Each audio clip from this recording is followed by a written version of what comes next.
Hi again. What makes this hard for this person?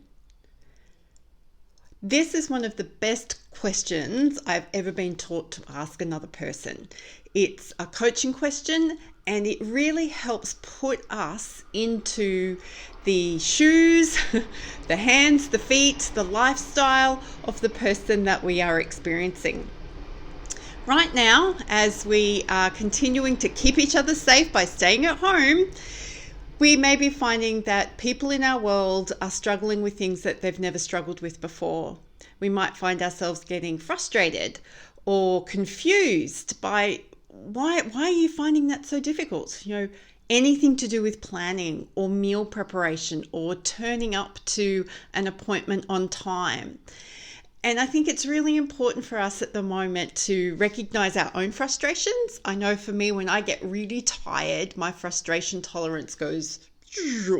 I don't tolerate being frustrated very well, and that can come across as being judgmental or cranky or irritable or frustrated, and that's just really unpleasant.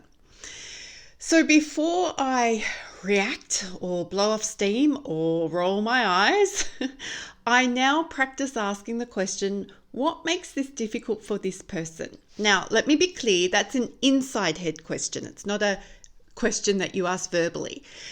You can, but you do it softly and gently, but ask it inside yourself first. So if you're finding somebody is starting to frustrate you or you're just not understanding why they're having trouble with something, make it a practice to ask, what makes this difficult for this person? Because we'll usually find it's a couple of reasons. Number one, they just don't have the knowledge or skills. So it might be something that we find really interesting or easy to do, such as using a piece of software or turning up to a Zoom call or getting the mute button turned off on a Zoom call or working out why the volume controls don't work on a Zoom call. But other people don't find that easy, or they haven't used that particular piece of software.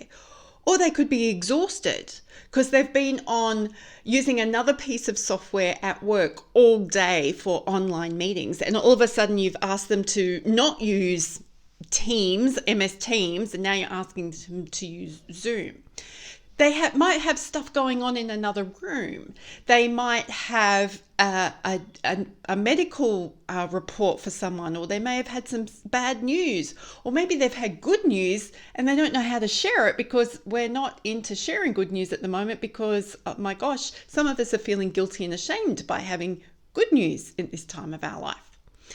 So get used to practicing this question inside your head.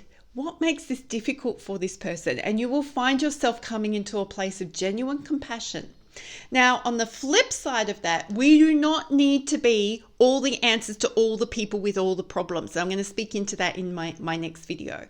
But right now, in this next week, why don't we practice asking that question? What makes this difficult for this person? And I guarantee you will have an attitude shift. Your energy levels will become a little bit more even, and you'll probably experience much less frustration and intolerance.